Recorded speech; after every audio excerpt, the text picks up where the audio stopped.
In the beginning of movie we see many children playing in a football ground. All these children were friends, and we learn that it was one of the children's birthdays today. The coach, wanting to make the child's birthday special, suggests to all the children, why not do something adventurous today? Let's all go inside the nearby cave. The children, being children, were all ready and excited for the adventure. All the children set off towards the cave on their bicycles with their coach, except for one child who had some work at home. This was the first time they were coming to this cave. In their excitement, they didn't realize when they reached the third chamber of the cave. The third chamber was a whole kilometer away from the entrance. As soon as they got there, the weather outside turned really bad, and it started raining. This was no ordinary rain. It was a stormy rain, the kind that doesn't stop for many days in Thailand. The scene cuts to show the parents of the children. The parents were preparing for the birthday party of the child whose birthday it was today, but none of the children had returned home yet. They were tired of waiting, and then the child who couldn't join the others informed the parents that all the children had gone to the cave together. The rain was pouring heavily, and the cave was already known to be dangerous. Alarm bells started ringing in the parents' minds, and they immediately called emergency services. Emergency rescue team drivers entered the cave, which was completely flooded. There was no trace of the children. These rescuers managed to reach the third chamber of the cave, which was the last known location of the children as shown in the movie. The condition of the drivers deteriorated in the water-filled cave, and after several hours, they barely managed to get out. Their condition was so bad that they couldn't even help anyone else. On the other hand, outside the cave, the parents were waiting for their children. However, they received the bad news that their children were not inside the cave. The parents' hopes were dwindling as they wondered if they would ever see their children again. The next day arrived, but the rain hadn't stopped, and the cave was continuously filling with water. Various types of pumps were used to try to remove the water from the cave, but these efforts were not very effective. The news went viral that 13 children were trapped inside the cave. People from the entire city came to help, and hearing this news, a boy from another city also came to help. This boy was very familiar with caves and mountains. He spoke to a man near the cave and said he believed that the cave was not filling with water just from the rain, but because there were many sinkholes over the cave allowing water to rush in. The old man found the boy's observation to be correct, and without wasting any time, they both went to check above the cave. They found many sinkholes through which water was entering the cave rapidly. They did their best to close these sinkholes to prevent more water from entering the cave, thereby increasing the chances of the children being rescued. 5 days passed, and there was still no sign of the children. The divers from Thailand had failed to locate the children, so the Thai government sought help from the English government. The English government sent their 2 best expert divers, named Ray and John. Without any delay, they arrived in Thailand and went to the cave. Their first mission was to rescue the children. Wearing their diving suits, they entered the cave. The water level inside the cave was very high, making it difficult to breathe, which made survival even harder. They ventured 800 meters, 900 meters, 1000 meters, and even up to 1600 meters into the depths of the cave but found no trace of the children. At this point, they encountered an engineer who had come to install pumps but was experiencing repeated panic attacks due to the high water level. John and Ray tried to save him. John gave him his oxygen mask and instructed Ray to somehow get him out of the cave. The engineer was panicking so much that rescuing him felt like the biggest mission. Somehow, Ray managed to get the man out safely. Ray then took John's oxygen mask and quickly went back inside. John also took another oxygen mask, and both of them came out of the cave safely. Upon coming out, when everyone asked about the condition inside, they had to reluctantly deliver the bad news that they found no trace of the children up to 1600 meters. It was possible that the children had gone even further or that they had perished, but there were no bodies either. 7 days had passed since the children got trapped inside. The divers couldn't just sit idly by, so they decided to search beyond 1,600 meters. However, the continuous rising water level in the cave was a problem, and they had to wait for the rain to stop.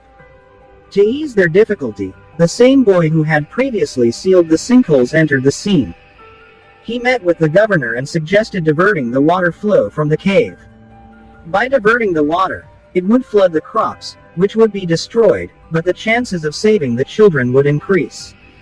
The governor found sense in his suggestion and met with all the farmers to discuss this idea. The governor knew that this would cause a significant loss to the farmers, but it would save the children. The farmers, too, agreed that the lives of 13 children were more important than their crops, so they accepted the governor's idea. Finally, the water flow was diverted. As soon as the water level in the cave decreased, Rick and John went inside the cave again.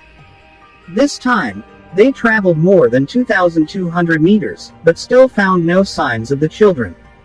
They were about to turn back when suddenly, John saw a light shining. This light was coming from a narrow path. With difficulty, John went through the narrow path and luckily found all the children alive. The children were safe, and Rick and John were overjoyed to see this, but the children were in bad shape due to hunger. Rick and John made a video of the children to take outside because they couldn't bring the children out without oxygen masks. While John was making the video, the coach in the video said that it was his fault for leading the children on this adventure. However, all the children interrupted and said that it was because of the coach that they were still alive. They said he taught them meditation, gave them the courage to survive, and kept the hope alive that they would be rescued. After making the video, Rick and John told the children that the rest of the team would come to rescue them soon and encouraged them to stay strong. After coming out, Rick and John gave everyone the good news that all the children were alive and safe.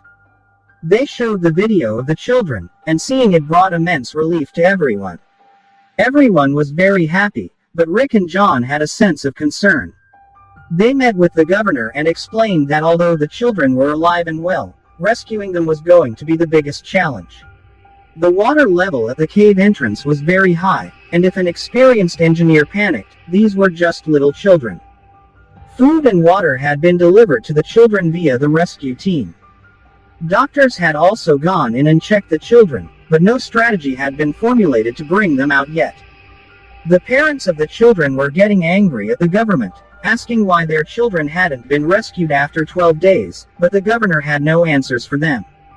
He tried to calm the parents by saying that the children were perfectly fine, they had food and water, and they would be rescued soon. The parents wrote letters to their children, which the divers delivered. The coach feared that these letters would contain complaints about him, but instead, all the parents were thanking the coach for giving their children the courage to stay alive. Meanwhile, to rescue the children from the cave, John and Rick had called in an anesthesiologist. They planned to sedate the children, put oxygen masks on them, and then bring them out. However, the doctor was not in favor of this plan. He believed that if the children woke up halfway, they would panic even more. But John and Rick had no other ideas left. At this point, the scene shifts to the cave where the rescue team was busy delivering essential supplies to the children. As one diver was returning after delivering items to the children, his foot got caught in a rope inside the cave. He tried very hard to free his foot, but in the process, the hose of his oxygen tank got caught on a rock and broke. He was underwater at the time, and due to the lack of oxygen, he died there. The rescue team brought his body out. His death deeply saddened everyone. On the other hand, the doctor and the rescue team realized that Rick and John's idea of sedating the children and bringing them out was the best option.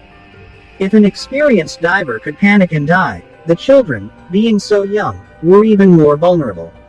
Rick and John then presented their idea to the governor, who agreed that it was the right strategy to rescue the children. At night, the doctor taught all the rescue team divers how to inject the children with the sedative to make them unconscious. After learning this, the next morning was the day to complete their mission, to get the children out of the cave. A large crowd had gathered outside the cave, including the children's parents, townspeople, and everyone praying for the safe rescue of the children. Any mistake this time could mean the children would only come out dead. Upon entering the cave, they realized that getting all the children out at once was too difficult. They changed the plan to extract only 4 children at a time. The children were injected with the anesthetic and their hands and feet were tied so that even if they woke up during the rescue, they wouldn't cause any trouble by thrashing around. As they were making their way out, one child woke up. They had to give him an extra dose and then tied all the children together with a rope to bring them out. After many hours of effort, 4 children were finally safely brought out of the cave. The successful mission made all the divers very happy, and the parents were overjoyed as well. The next day, the work of bringing out another 4 children began, and once again, all the divers succeeded. This left only 5 people in the cave, 4 children and a coach. However, the difficulties resurfaced as heavy rain started again, causing water levels to rise everywhere, including in the cave. Stopping the mission due to the rising water level would have been foolish, as the water would only continue to rise over time. Therefore, they continued their work according to routine and entered the cave to rescue the remaining 4 children. This time, instead of tying the children together, each diver took responsibility for one child and carefully brought them out. After safely rescuing 3 children, the 4th diver made a mistake. He lost grip of the rope and started getting swept away by the water. He managed to stabilize himself by grabbing onto a rock, holding the child at the risk of his own life. Both the diver and the child could have died, but luck was on their side as Rick noticed them. Rick told the diver to stay strong and informed him that another diver was coming to help, but first, he would get the child to safety. Rick brought the child out and then sent another diver to rescue the stranded diver and child. Finally, they managed to rescue the child, the diver, and the coach. Their mission was accomplished. It was a team effort, and they celebrated their success, having saved 13 lives. Everyone was very happy. With this movie concludes. I hope you have liked this movie recap. Please like, share and subscribe for more real recaps.